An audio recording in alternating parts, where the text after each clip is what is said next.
Okwetongola kw'obukama bwa Tooro tebwava ku mukeekera okusinza ku bamanyi ebyafaayo by'obukama buno batubudde ku bimu ebyaliwo era ng'okweyawula kuno kwalimu okuyiwa omusaayi bwe baali beekutula ku bukulembeze bwa Kabaleega mu mwaka gwa 1883. Yasimba ekikaali barweta orukooto hano hafuuka nkaha hakuba hariho ekintu ekikooto hari abantu abakooto hari omuntu omukooto asingira harusozi Kabaroli. Akasozi kano okutudde ekikaali oba luyite olubiri olw'Omukama kaali kayitibwa Kaluziika wabula ng'oluvannyuma Batooro okuwamba akasozi kano basalawo ne bakatuuma Kabalole ekyali kivuunulwa nti okulwana kwali kuweddewo era nga balina okuzimba kasozi kano akawanvu olwo abantu bonna baali balwana okumanya nti olutalo lwali luwedde era nti waaliwo abakulembeze abaali batudde kasozi kano. Nibwe twarugire Bunyoro ntujja ntwetongora ntutemba hano akasozi kano akamulikurura akabakweta Kaluziika betu ne bakeeta Kabarole.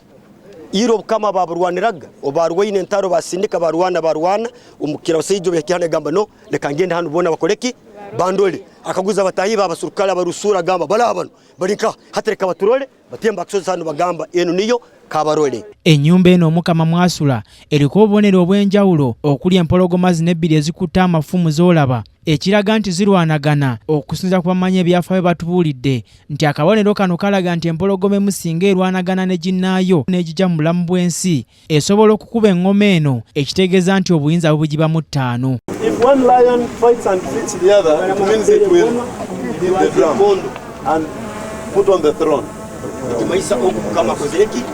That will mean the king. That is the king who has won.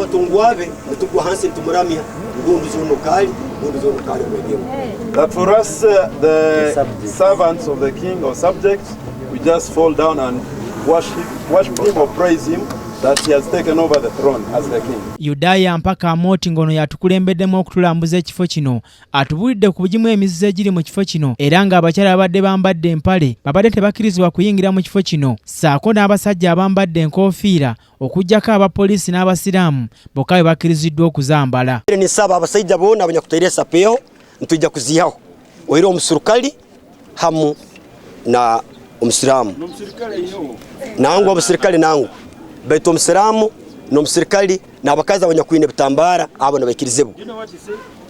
Ekyorora ekyohurra lundi kyona ekyo itireterana nakyo mu kikaali kisigara hano mu kikaali kiziikwa tokigambira abantu nikyo bagyetiire Kaluziika ebya Kaluziika bisigara Kaluziika nabwe kinywe n'abagenyi bayitu nainyo nimbagambira ngo ekimurarora hano ekibi n'ekirungi byona bisigale nkaha bisigale Kaluziika. Batulambuza n'ebifo ebimu nga okuli palamenti ey'Omukama watuuza olukiiko lwe saako n'emirimu wagikolera agamba ng'okusala emisango gy'oyinza oyita kooti era ng'agaba n'ebibonerezo singa omuntu omu omusango guba gumusinze bagumuse mu vi.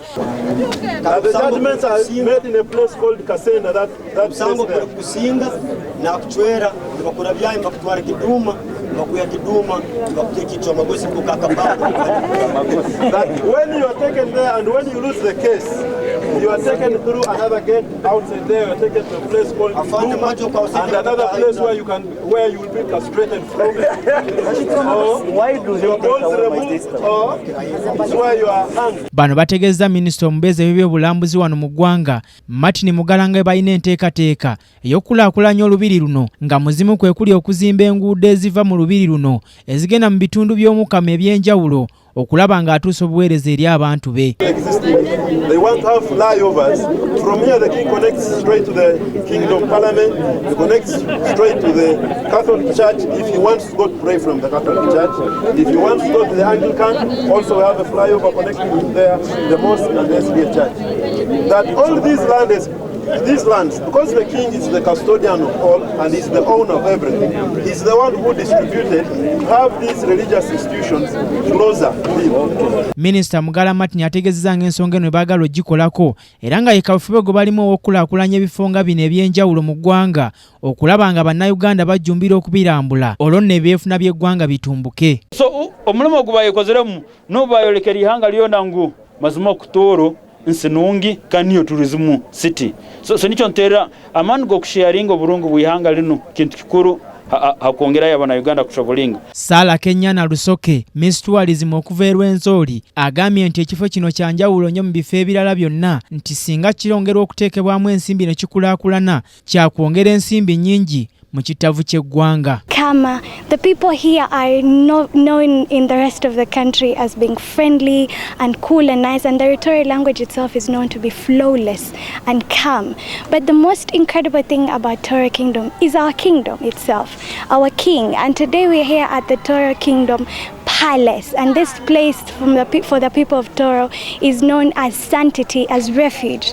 Our king solves cases, our king is a king of his people, and the Tooro people identify themselves with this incredible place, and they know that being here is being home, and it is being a part of a bigger thing, something that brings us together. N'abambadde enkofiira nti kiba kityoboola ekitiibwa ky'olubiri luno era tebasobola kutuuka ku Omukama wa Tooro nga bayambadde bwe batyo. Kyali Fort Portal tugenda kubatuusaako ebintu byonna, weekuumire ku KTV, nze Omulangira Moses wa ne Fort Portal.